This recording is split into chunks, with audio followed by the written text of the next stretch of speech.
नमस्कार. Pune times mirror आणि civic mirror मध्ये आपल्या सर्वांचं स्वागत आहे. कुठलाही व्यवसाय असू दे, कुठलीही बाजारपेठ असू दे, ग्राहक हा त्यातला महत्वाचा केंद्रबिंदू मानला जातो. मात्र ग्राहकासोबत जर एखाद्या प्रकारची फसवणूक झाली तर ग्राहक संरक्षण कायदे काय आहेत याविषयी कुणी जास्त बोलत नाही. तर आपल्यासोबत याच विषयी बोलायला आलेले आहेत या क्षेत्रात 35 वर्ष कार्यरत असलेल्या ऍडव्होकेट गौरी चांद्रेयन. इतकंच नाही तर या सगळ्या कामगिरीसाठी त्यांना राष्ट्रपती पुरस्काराने देखील सन्मानित करण्यात आले. आज आपण त्यांच्याशी गप्पा मारणार आहोत. ग्राहक संरक्षण कायदा कसा काम करतो याविषयी त्यांच्याकडून माहिती घेणार आहोत. तर माझा सगळ्यात सोपा प्रश्न मी सर्वात आधी विचारते, ग्राहक संरक्षण कायदा नेमका काय आहे आणि ग्राहक तो कायदा वापरून स्वतःचं संरक्षण कसं करू शकतो? नमस्कार. खरं म्हणजे ग्राहक संरक्षण कायदा हा आपल्याकडे 1984 ला आलेला आहे अस्तित्वामध्ये भारतामध्ये. पण त्याच्यानंतर आता अमेंडमेंट होऊन 2019 ला नवीन ग्राहक संरक्षण कायदा सुद्धा अंमलात आलेला आहे. त्यामुळे आधीच्या ज्या काही कायद्यातल्या गोष्टी होत्या त्यातल्या नवीन कायद्यात इन्क्लूड करून नवीन कायदा आता अस्तित्वात आलेला आहे. आपण म्हटल्याप्रमाणे खरोखरच आहे, अगदी झोपडीत राहणाऱ्यापासून तर राष्ट्रपती भवनात राहणाऱ्यापर्यंत प्रत्येक जण हा ग्राहक या डेफिनेशन मध्ये येतो. त्यामुळे प्रत्येकाचं संरक्षण होणं ही पण काळाची गरज आहे. पूर्वीचा काळ असा होता की तिथे ग्राहकांचं संरक्षण आपल्या आप होत होतं, कारण समाजाची, व्यापाऱ्यांची, उद्योजकांची मानसिकता खूप चांगली होती. हळूहळू आपला सगळा व्यवसाय, उद्योग आणि लोकसंख्या हे सगळं वाढल्यामुळे समाजात परिवर्तन घडली आणि ग्राहक संरक्षण न करण्याचा एक मानस जणू काही समाजामध्ये प्रगाढ यांनी पसरला जात आहे. त्यामुळे आता ग्राहक संरक्षण कायदे आणि याची सगळ्यात जास्त गरज आहे. ग्राहकांचं संरक्षण करायचं असेल तर 3 स्तरावर यांचं संरक्षण केलं जातं. एक म्हणजे जिल्हा स्तरावर, एक राज्य स्तरावर आणि तिसरं म्हणजे नॅशनल लेव्हलला, राष्ट्रीय स्तरावर ग्राहक संरक्षण केलं जातं. या तिन्ही ठिकाणी जेव्हा ग्राहकाला न्याय मिळत नाही असं जर वाटलं, 1% सुद्धा अशा केसेस नाही आहेत, या तिन्ही याच्यामधून आपल्याला नक्कीच न्याय मिळतो. पण जर एखादी केस अशी असेल तर तिथे आपल्याला सुप्रीम कोर्टामध्ये सुद्धा जाऊन न्याय मागता येतो. ग्राहकांचं संरक्षण खरोखर खऱ्या अर्थाने आपलं शासन करताय किंवा कायदा करताय असं म्हणायला हरकत नाही. तर जेव्हा आपण एखाद्या वस्तूची खरेदी करतो, एखादं प्रॉडक्ट घेतो, तेव्हा फसवणूक किंवा दिशाभूल होण्याची परिस्थिती काय असते आणि का शक्यता असते आणि या सगळ्यामध्ये एखाद्या बिलची भूमिका महत्वाची कशी ठरते? खूप छान प्रश्न विचारलास. कारण की कुठलाही व्यवहार आपण जो करत असो ना, त्याची लेखी पावती घेणं हे पहिलं आपलं कर्तव्य पण आहे, आपला अधिकार पण आहे. आता माझ्याकडे मी अनेक उदाहरणं बघते की अगदी सोन्याची खरेदी सुद्धा बायकांना करायची असेल तर तिथे जातात छान शोरूम मध्ये, मस्तपैकी चांदीच्या ग्लासामध्ये पाणी येतं ट्रे मध्ये घेऊन, आणि आपण आधीच सोन्याची खरेदी करायची आहे म्हटलं की बायका अगदी हुरळून गेलेल्या असतात, खूप खूप आनंदात असतात. त्यामुळे नेमकं जेव्हा खरेदी केली जाते तेव्हा दुकानदार हळूच त्यांना म्हणतो की मॅडम, जर तुम्हाला पावती नको असेल तर तुम्हाला एवढे अमुक एक रक्कम आम्ही कमी करून देऊ. आणि मग त्या गोष्टीला आपण फसतो आणि पावती घेत नाही. आणि घरी आल्यानंतर 1 महिन्यानी, 2 महिन्यानी, 1 वर्षांनी जेव्हा सोनं ते पिवळं न दिसता पांढरं दिसतं किंवा काळं पडतं तेव्हा आपण तपासतो आणि मग म्हणतो की अरे, मी पावती घेतली असती तर बरं झालं असतं. कारण पावती हा आपल्याकडे पूर्ण आर्थिक व्यवहाराचा पुरावा तर आहेच, पण आपलं संरक्षण करण्याची खरोखर ती एक मला असं वाटतं की ठाम मोठी गोष्ट आहे की आपल्याकडे जर पावती असेल तर आपलं संरक्षण आपणच करून घेऊ शकतो. त्यामुळे सगळ्यात महत्वाचं आहे की पावती मागितली पाहिजे आणि ती वस्तू संपेस्तोवर ती पावती आपण जपून ठेवायला हवी. ती पावती नसेल तर आपल्याला न्याय मागता येणार नाही तर मग ग्राहक संरक्षण कायदा असूनही काहीच उपयोग होणार नाही. आता आपण जर पाहिलं तर जवळपास नेहमीच ऑनलाईन शॉपिंग जास्त प्रमाणात चालते. तर मग ऑनलाईन शॉपिंग मध्ये पण अनेक प्रकारची फसवणूक केली जाते. बऱ्याचदा आपण बघतो की मोबाईल फोन ऑर्डर केला जातो आणि वेगळं प्रॉडक्ट निघतं. मग अशा वेळी कन्झ्युमर फोरम किंवा कन्झ्युमर कोर्टची काय भूमिका असते? जेव्हा ऑनलाईन शॉपिंगच्या तक्रारी तुमच्यापर्यंत येतात तेव्हा तुमची काय भूमिका असते? हा पण प्रश्न आजच्या काळानुसार खरंच खूप गरजेचा आहे.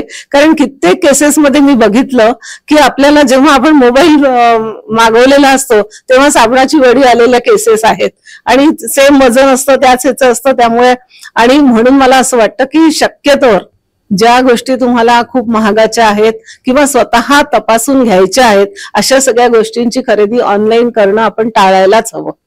आणि दुसरं म्हणजे याला सोशो इकॉनॉमिक पण एक अँगल आहे, की आपण आपल्या आजूबाजूचे दुकानदार जे आहेत, आपल्या गावातले जे आहेत, तिथल्या शोरूम मधून, तिथल्या दुकानांमधून जर या गोष्टी खरेदी केल्या तर हा फक्त ऑनलाईन वाल्यांना जो काही ब्रँडेड कंपन्या आहेत त्यांनाच जो फायदा होतो आणि इतरांना होत नाही, तर त्यामुळे जी तफावत समाजामध्ये निर्माण होते तर ती पण टाळायची असेल आणि स्वतःची फसवणूक टाळायची असेल तर ऑनलाईन कडचा कल जो वाढलेला आहे तो थोडा आपण कमी करायला पाहिजे. प्रत्यक्ष जाऊन वस्तू पाहून निरखून त्याची पावती घेऊन आणि ती पावती जपून ठेवून आपण खरेदी करायला हवी. जसं आपण आता प्रॉडक्ट बद्दल बोललो तसं आपण सर्व्हिसेस बद्दल बोलूया. जो सेवा उपभोगतो तोही ग्राहकच असतो.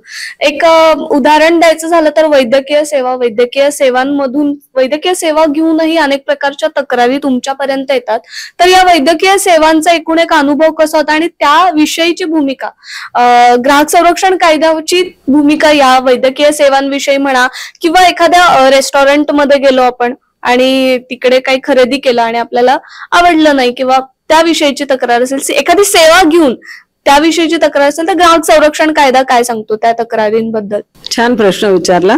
ऍक्च्युली ग्राहक म्हणजे काय तर पैशांच्या मोबदल्यात एखादी वस्तू किंवा सेवा आपण खरेदी करतो तेव्हा आपण ग्राहक असतो. त्यामुळे या ग्राहकाचं कुठेही शोषण होऊ नये हा या कायद्याच्या मागचा पण उद्देश आहे आणि आपल्याला पण तेच अभिप्रेत आहे. खरं म्हणजे अनफेअर ट्रेड प्रॅक्टिस जो कोणी करत असेल तो सगळ्यांचा समावेश याच्यामध्ये होतो. मग तो रेल्वेने प्रवास करणारा ग्राहक असू द्या, हॉटेलमध्ये जेवणारा असू द्या, बसमध्ये प्रवास, विमानमध्ये प्रवास, एखाद्या दुकानातून आणखीन काही सेवा घेतल्या, वस्तूच नाही सेवा घेतल्या त्यांच्याकडून किंवा डॉक्टरकडे, तर ह्या सगळ्या गोष्टींचा अंतर्भाव या कायद्यामध्ये झालेला आहे. फक्त डॉक्टरांच्या बाबतीत जेव्हा आपल्याला तक्रार करायची असते तर तेव्हा आपल्याकडे पुरावे नीट असायला हवे, नाहीतर आपल्याला न्याय मागताना बरेचदा अडचण होते. पण मी खरोखर सांगते की नागपुरात मी अशा 2 केसेस मेडिकल निग्लिजन्सच्या केल्या की ज्याच्यासाठी लढता लढता जवळपास 10 वर्ष लागले. नॅशनल कमिशन पर्यंत ती केस गेली आणि कंझ्युमरला न्याय मिळवून दिला. तर त्याच्यामुळे मला असं वाटतं की न्याय मिळतो, फक्त आपली चिकाटी आणि आपल्याकडचे पुरावे हे आपण नीटपणे जपून ठेवले पाहिजे आणि योग्य प्रकारे त्याची मांडणी करून आपण न्याय मागितला पाहिजे. जसं आपण आता सेवांबद्दल बोललो, वैद्यकीय क्षेत्र आहे, तसं आणखी एक क्षेत्र आहे ज्याच्यामध्ये तक्रारींचा अक्षरशः पाऊस आहे, रिअल इस्टेट. तर बऱ्याचदा तक्रारी येतात की फसवणूक होते. पूर्वी त्या कदाचित कंझ्युमर पर्यंत येत असेल, पण आता स्वतः रेरा त्याच्यावर काम करतोय. तर मग रेराची भूमिका काय असते ग्राहकांसाठी आणि बिल्डरसाठी सुद्धा? कारण बऱ्याचदा ग्राहकांकडून पण बिल्डरला त्रास होत असतो अनेक प्रकारचा. मग रेरा या दोन्ही मध्ये म्हणजे एकदम समतोल साधून रेराची भूमिका कुठल्या प्रकारची असते? ही भूमिका समजून घ्यायच्या आधी मला असं वाटतं की आपण हा कायदा केव्हा आला हे पाहिलं पाहिजे. हा कायदा तसं म्हटलं तर 16 मध्ये अस्तित्वात आला, पण 1 मे 2017 पासून त्याची अंमलबजावणी सुरू झाली. मग आता 1 मे 2017 जो आहे त्याच्या आधीच्या ज्या केसेस होत्या त्या केसेस या रेरामध्ये इन्क्लूड होत नाहीत किंवा अशा ग्राहकांना न्याय मागता येत नाही, कारण त्यांचं ओसी वगैरे कम्प्लीट झालं असेल तर. पण यालाही अपवाद आहे की जर ज्यांची ओसीच मिळालेली नाहीये, प्रोजेक्ट कम्प्लीट नाहीये, तर असे सगळे ग्राहक रेरामध्ये 2017च्या आधीचे जरी असतील तरी सुद्धा त्यांना न्याय मागता येतो. ही वास्तविकता आहे आणि त्यामुळे मला असं वाटतं की रेरा कायदा जो आहे तो खरोखर ग्राहकांच्या दृष्टीने ट्रान्सपरन्सी यावी, त्यांना संरक्षण व्हावं ह्याच्यासाठी अस्तित्वात आलेला आहे. याच्यापूर्वी तो नव्हता. तेव्हा आपण ग्राहक संरक्षण कायद्याच्या अंतर्गतच न्याय मागत होतो. पण जेव्हा स्पेशल एखादा कायदा एखाद्या गोष्टीसाठी होतो तेव्हा ग्राहकांनी खरोखर तीच रेमेडी वापरली पाहिजे, म्हणजे लवकरात लवकर न्याय मिळू शकेल. आणि म्हणून आपल्याकडे जे महारेरा आहे, म्हणजे महाराष्ट्रात असल्यामुळे महारेरा आपण त्याला म्हणतो, तर या कायद्याची अंमलबजावणी अतिशय चोखपणे आणि चांगल्या प्रकारे सुरू आहे असं मला वाटतं. कारण कन्सल्टेटर म्हणून मी काम बघते आणि ते बघत असताना कंप्लेंट फाईल केल्यानंतर पहिल्यांदा फर्स्ट हिअरिंगला ती कन्सलेशनला तयार आहेत का दोन्ही पार्टी हे विचारलं जातं आणि जेव्हा समझोता करायला, सलोखा करायला तयार असतील तर त्यांना त्या याच्याकडे पाठवलं जातं, त्या बेंचकडे पाठवलं जातं आणि दोघांची विन विन सिच्युएशन, कारण इथे समझोता करायचा आहे म्हटल्यावर 2 पावलं एखाद्याला मागे यावं लागेल, एखाद्याला पुढे जावं लागतं. आणि मग अशा प्रकारे त्याच्या घरात जो काही ताण आहे त्या घराबद्दलचा, त्या समस्यांबद्दलचा, तो कसा लवकरात लवकर कमी होईल यासाठी सुद्धा मला असं वाटतं की रेरा फार मोठी मदत करतो आहे. दुसरी बाजू की कधी कधी ग्राहकही त्रास देतो असं आपलं म्हणणं आहे, आणि ती खरी गोष्ट आहे की ग्राहकच पैसे देत नाही. मग पैसेच दिले नाही तर काम कम्प्लीट कसं होणार? म्हणजे ग्राहकांकडून होणारा त्रास हा एकच प्रकारचा आहे की तो एक तर डॉक्युमेंट देत नाही, किंवा दुसरी गोष्ट म्हणजे पैसे वेळेवर भरत नाही, त्याचे लॅप्स होतात हप्ते जे काय भरायचे आहेत ते. आणि अशा वेळी मग त्यांनी डिमांड केली की मला स्टिप्युलेटेड टाइम मध्येच ते त्याचं पाहिजे पोझिशन, तर ते होऊ शकत नाही. तर अशा वेळी कंझ्युमरला जसा एरवी त्रास होतो तसा बिल्डरला सुद्धा त्रास होतो. पण ह्या बिल्डरच्या वागण्यामध्ये जास्तीत जास्त केसेस या ज्या आहेत तर बिल्डरच्या अगेन्स्ट आपल्याकडे आहेत, कारण कंझ्युमरला जास्त हॅरॅस केलं जातं असं सध्या तरी चित्र आहे. पूर्ण महाराष्ट्रात मी पाहते तर 2,500च्या वर 26,000च्या वरती केसेस आपल्याकडे रेरामध्ये रजिस्टर्ड झालेले आहेत. त्याच्यापैकी साधारणतः 50% केसेस यांचा निकाल लागलेला आहे, आणि बाकीच्या ज्या आहेत तर त्या 18,000च्या जवळपास ज्या केसेस आहेत त्या अजूनही पेंडिंग आहेत आणि त्याच्यामध्ये निर्णय व्हायचे आहेत. म्हणून मला असं वाटतं की रेराची उपलब्धी करणं हे खरंच मोठं काम शासनाने केलेलं आहे की ज्याच्यामुळे कंझ्युमरला न्याय मिळणारच आहे, पण बिल्डरला चांगल्या सवयी लागणार आहे. त्याचे अकाउंट्स नीट ठेवणं, त्याच्या ट्रान्सपरन्सीनी कामं करणं, आणि म्हणजे लोकांची फसवणूक होणार नाही किंवा त्याला वेळेवर सगळं मिळेल याची खबरदारी घेण्यासाठी खूप कधी कधी वाटतं की थोडं क्लिष्ट आहे. कारण बिल्डर असोसिएशन जेव्हा भेटतं तेव्हा ते म्हणतं की मॅडम हे खूप क्लिष्ट वाटतं आम्हाला, आमच्यावर खूप ताण येतोय. पण तरी सुद्धा जर खऱ्या अर्थाने कंझ्युमर प्रोटेक्शन करायचं असेल तर या सगळ्या अटी ज्या आहेत त्या जाचक असल्या तरी चांगल्या आहेत असं माझं स्वतःचं मत आहे. नंतर रेराबद्दल सांगायचं तर आता नवीन एक आपल्याकडे पार्किंग बद्दलचं पण एक आलेलं आहे.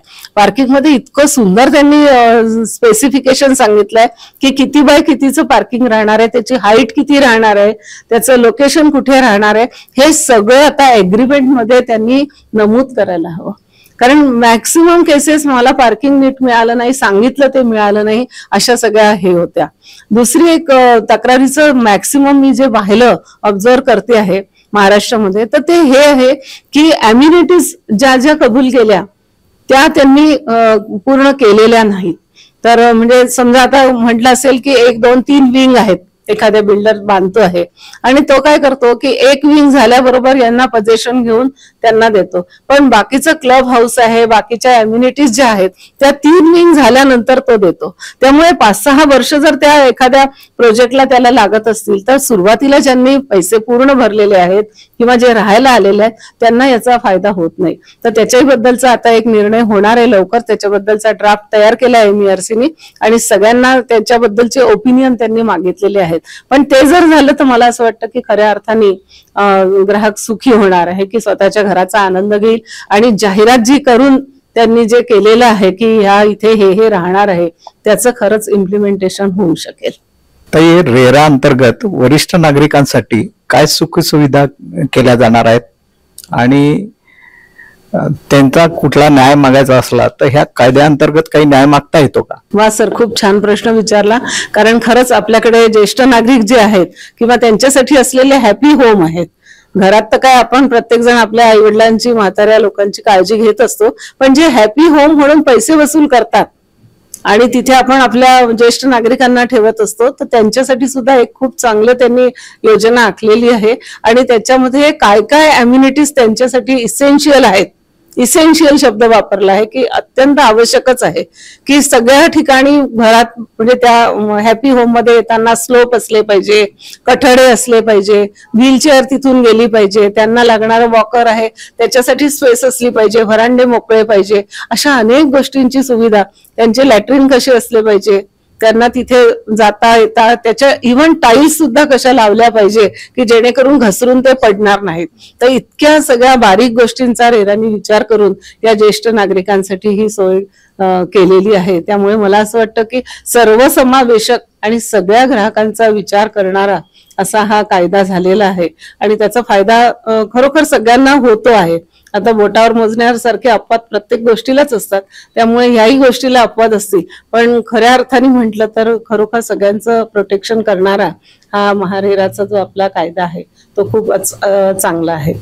त्याच्यामध्ये आणखीन मला एक सांगावंसं वाटतं सर, की जर एखाद्या गोष्टीत बिल्डर फेल्युअर झाला, म्हणजे त्याचं डॉक्युमेंटेशन मध्ये असेल, अकाउंट्स मध्ये असेल, पोझेशन देण्यामध्ये असेल, रजिस्ट्री करून देण्यामध्ये असेल किंवा ओसी देण्यामध्ये असेल, तर ह्याच्यासाठी त्याला वॉर्निंग दिली जाते. आणि जरी त्यांनी त्या पिरियडमध्ये केलं नाही तर त्याला दंडात्मक कारवाई पण आहे आणि जेलमध्ये जाण्याची सुद्धा, इम्प्रिझनमेंटची सुद्धा सोय या कायद्यात तरतूद केलेली आहे. तर त्यामुळे खऱ्या अर्थाने आपण आहे फक्त बिल्डर कोणचा निवडायचा आहे हे शेवटी आपणच ठरवायचं आहे आणि त्याची सत्यासत्यता पडताळून पाहून आपण खरेदी केली पाहिजे. एवढं मात्र आपण काळजीपूर्वक केलं तर मला असं वाटतं की कायदा आपलं नक्कीच प्रोटेक्शन करू शकतो. आता माझ्याकडे नुकतीच एक केस आली आणि त्या केसमध्ये असं झालं की एक बिल्डर आहे आणि बिल्डरनी पूर्ण ओसी पण दिली आहे कन्झ्युमरला. बिल्डरची जबाबदारी, तो पण एक महत्वाचा मुद्दा रेरानी कव्हर केलेला आहे की एकदा मी एखादा प्रोजेक्ट पूर्ण केलं, त्याची ओसी दिली, त्याच्यानंतर 5 वर्षापर्यंत त्याचं मेंटेनन्सची जबाबदारी सुद्धा ही बिल्डरवर टाकलेली आहे कायद्याने. तर मग तो पिरियड पण समजा कम्प्लीट झाला असेल तर नंतरही पुन्हा ग्राहक म्हणत राहील 10-10 वर्षांनी की नाही नाही मला हे अमुकच पाहिजे आणि हे खराब झालं, तर ते ग्राहकांचं खरोखर चुकीचं आहे. आणि म्हणून 5 वर्षापर्यंतचं जे काही असेल ती गॅरंटी वॉरंटी त्याच्याकडे आहे, तर ती त्या पिरियडमध्ये असेल तर आपण हे केलं पाहिजे. माझ्याकडे आता एक केस आली, त्या केसमध्ये असं होतं की बिल्डरनी सगळं हँडओव्हर केले, सगळं केले, फक्त त्याचे काही पेपर सबमिट करायचे राहिले होते. तर त्याच्यासाठी याला नोटीस दिली आणि ती नोटीस दिल्यानंतर नुसती नोटीस देऊन थांबले नाही तर त्याचे बँक अकाउंट सगळे सील करून टाकले. आणि दुसरीकडे त्याच फ्लॅट स्कीम मध्ये एक जण जो ग्राहक होता त्यांनी जिथे फ्लॅट घेतला होता त्याची ओसी होती, त्याचं पेमेंट कम्प्लीट झालेलं होतं. हे सगळं झाल्यानंतरही त्याला टॉपअप करायचं होतं. लोन जे घेतलं होतं त्या फ्लॅटसाठी तो मॉर्गेज केलेला होता बँकेकडे आणि त्याला टॉपअप करायचं होतं की समजा आधी 1 करोडचं घेतलं असेल तर त्याला आणखीन 50 लाख वाढवायचे होते आणि त्याच्या प्रॉपर्टीची किंमत त्याचे 4 पट होती, म्हणजे मॉर्गेज केलेली प्रॉपर्टी ही 4 पट होती. तरी सुद्धा बँकेने त्याला ते टॉपअप करण्याचं नाकारलं. कारण काय, तर हा बिल्डर याचं अकाउंट हे केलेलं आहे, अबॅन्स मध्ये तो गेलेला आहे म्हणून त्याचं लोन ते नाकारलं आणि असा कन्झ्युमर माझ्याकडे आलेला आहे. तर असेही कन्झ्युमर येतात आणि अशाही चुका होतात. तर अशा केसमध्ये आता रेराशी सगळं बोलून आणि कायदेशीर बाजू काय आहे, कारण एकदा जर तुम्ही पोझेशन दिलेलं आहे, ओसी दिलेली आहे आणि 5 वर्ष कंप्लीट झालेले आहेत तर त्या ग्राहकाचा आणि बिल्डरचा काहीच संबंध नाही आहे. मग त्या ग्राहकाची जी प्रॉपर्टी आहे त्याचं व्हॅल्युएशन काढा, त्याच्यावर बाकी काही नाही आहे. त्याच्यामुळे त्याला टॉपअप द्यायलाच पाहिजे बँकेने, असा मुद्दा आहे. पण त्याच्यात रेरानी हे करून केल्यामुळे तर ती केस थोडीशी क्रिटिकल झाली. तर अशा सगळ्या गोष्टींचा विचार करून वेगवेगळ्या समस्या सोडवण्याचं काम आम्ही रेराच्या थ्रू करत असतो. रेरा हा अतिशय चांगला कायदा आहे, पण रेराकडे संपर्क करायचा असला, तक्रार करायची असली तर नेमकं काय करायचं? सर, रेराची ना वेबसाईट आहे. वेबसाईटवर गेलं की आपल्याला कंप्लेंट करायची असेल ते वेगळं आहे, रजिस्ट्रेशन वेगळं आहे, सगळे ऑप्शन आपल्याला येतात आणि आपण त्या याच्यावर क्लिक करून ऑनलाईन आपल्याला कंप्लेंट करावी लागते. आणि मग म्हणजे त्याच्यामध्ये सगळे सोर्सेस आहेत, त्याची फी किती आहे मिनिमम ती भरायची आहे ते पण ऑप्शन येतं. तर ऑनलाईन आजकाल तसेच सगळे तज्ज्ञ झालेले आहेत. आणि रेरानी आणखीन एक चांगली गोष्ट केली आहे की हे सगळं ऍडव्हर्टाइजमेंट करायची असते फ्लॅट विकताना किंवा प्रॉपर्टी विकताना, तर एजंट लोक असतात. तर एजंटचं सुद्धा रजिस्ट्रेशन, आणि केवळ रजिस्ट्रेशन नाही तर त्यांना त्यांचं ट्रेनिंग सुद्धा केलेलं आहे. त्यांना आठवड्याभराचं ट्रेनिंग देऊन त्यांना ट्रेन केलेलं आहे. साधारणतः 100 लोकांचं ट्रेनिंग केलं असेल तर त्यातले 40% एजंट त्याच्यात पास झाले त्यांची परीक्षा घेतल्यावर. म्हणजे इतकं काटेकोरपणे की एजंट सुद्धा आपल्याला फसवू नये ग्राहकांना, तो पण त्याला त्याचं नॉलेज असलं पाहिजे, त्याची जबाबदारी कळली पाहिजे. म्हणून रेरानी हे पण एक उत्कृष्ट पाऊल उचललेलं आहे असं मला वाटतं. रेराकडे केलेल्या तक्रारीचं निरसन किती दिवसात झालं पाहिजे किंवा किती महिन्यात, असा काही दंडक असेल? सर, रेराकडे कन्सायलेशनला मॅटर असेल तरी 60 दिवस आहे. आणि कन्सायलेशन फेल्युअर झालं म्हणून जेव्हा रिपोर्ट आम्ही तिकडे पाठवतो मुंबईला, तर तेव्हा तिथे गेल्यानंतर सुद्धा 60 दिवसाच्या आत केस सेटल केली पाहिजे असा म्हणजे नियमच आहे. त्याच्यामुळे 60 दिवसाच्या आत आपण सेटल करतो. कधी कधी मग एक्स पार्टी करायची वेळ येते, कारण की दुसरी बाजू कोणी आलीच नाही कंप्लेंटच्या वेळेस किंवा कन्सायलेशनला, दोघांना सही करून आधी हो म्हणतात की आम्ही कन्सल्टेशनला तयार आहे, पण एखादी पार्टी मग तेव्हा येतच नाही, तेव्हा मग एक्स पार्टी निर्णय करावा लागतो. पण 60 दिवसाचं बाइंडिंग आम्हाला सगळ्यांनाच आहे. काही बिल्डर्स ओसी देत नाहीत, त्यांच्या नकाशात काही त्रुटी असतात किंवा बांधकामात काही फरक केलेला असतो म्हणून ते ओसी मिळत नाही. अशा वेळी पोझिशन दिलेलं असतं, अशा वेळी काय करावं? नाही, अशा वेळी त्याच्यासाठी रेरा आहे. त्याच्यामुळे रेरामध्ये त्यांनी तक्रार करायची. जर मॅटर कन्सायलेशनला तयार असेल बिल्डरला ते विचारतात की तू तयार आहे का करून द्यायला.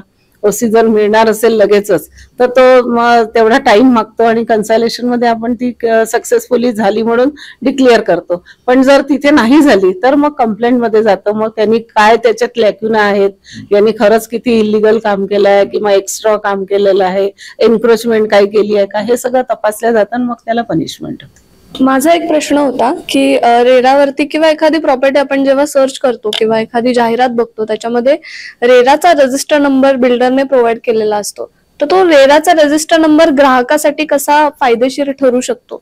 तो रजिस्टर नंबर आहे, आपल्याला काय काय तो नंबर टाकून किंवा तो नंबर ठेवून किंवा त्या नंबरनी आपल्याला ग्राहकाला काय फायदा होऊ शकतो? तो नंबर टाकल्याबरोबर आपल्याला त्या बिल्डरची सगळी हिस्ट्री जागरूक माहिती होते. त्याचे किती प्रोजेक्ट सक्सेसफुली झाले आहे, किती नाही झाले आहे, किती बुकिंग सुरू आहे, किती पेंडन्सी आहे, हे सगळी हिस्ट्री आपल्याला त्याच्यावर मिळते. आणि रजिस्ट्रेशन नंबर असल्याशिवाय प्रॉपर्टी खरेदीच करायची नाही. जशी पावती आपण म्हणतो वस्तूंच्या बाबतीत, तसं जर आपल्याला घर घ्यायचं असेल, फ्लॅट घ्यायचा असेल, तर आपण त्याचं रेरामध्ये आहे की नाही हे पाहिलं पाहिजे. रेरामध्ये मला आणखीन एक सांगावंसं वाटतं या निमित्ताने की छोटे बिल्डर जे आहेत किंवा छोटे डेव्हलपर जे आहेत, आता पुण्यासारखं नागपूरसारखं छोटे गावं जे आहेत किंवा छोटे सगळे तुम्ही आजूबाजूची गावं बघा, तर तिथे काय करतात, छोटे स्मॉल बिल्डर किंवा डेव्हलपर असतात आणि ते काय करतात की 5000 स्क्वेअर मीटरच्या आतला जर प्लॉट असेल तर तिथे ते कन्स्ट्रक्शन करतात किंवा रिडेव्हलपमेंटचे, जुनी घरं झालेली आहेत तिथे रिडेव्हलपमेंट होतं. तर त्या घरांचं रिडेव्हलपमेंट करताना बिल्डर काय करतो की एकतर 8 मजल्याच्या आत हवं असतं किंवा 500 स्क्वेअर मीटरच्या आतला तो प्लॉट पाहिजे असतो. तर मग त्याला रजिस्ट्रेशनची सध्या गरज नाही आणि त्यामुळे तो काय करतो की लँडलॉर्डशी जे काही अग्रीमेंट करतो त्याच्यात भाडं कबूल करतो, सगळं करतो आणि वेळेवर ते कधीच देत नाही आणि त्याला विचारायला रजिस्ट्रेशन नंबर नसल्यामुळे रेरामध्ये येता येत नाही. तर आम्ही आता त्यांना सुचवलेलं आहे की यांना सुद्धा कंपल्सरीली तुम्ही रजिस्ट्रेशन करणं आवश्यक करा. बाकी ते तुमचे अकाउंट किती पाहिजे, काय पाहिजे, तो जास्त गुंतागुंतीचा मोठ्या बिल्डर साठीचा जो भाग आहे तो यांना लागू करू नका. पण किमान रजिस्ट्रेशन पाहिजे आणि रजिस्ट्रेशन त्याचं जर असेल, ते नंबर असेल, तर ते सुद्धा रेरामध्ये तक्रार करू शकतील आणि न्याय मागू शकतील. तर हे होते ग्राहक संरक्षण विषयीचे कायदे. यामध्ये आपण वस्तू आणि सेवाही पाहिल्या आणि त्याच्यासोबत रेराचीही माहिती घेतली. आपल्याला त्यांनी खूप छान पद्धतीने मार्गदर्शन केलंय. मात्र तुम्हाला कोणत्याही प्रकारचे प्रश्न असतील तर आम्हाला कमेंटमध्ये नक्की कळवा आणि तोपर्यंत पाहत राहा सिविक मिरर.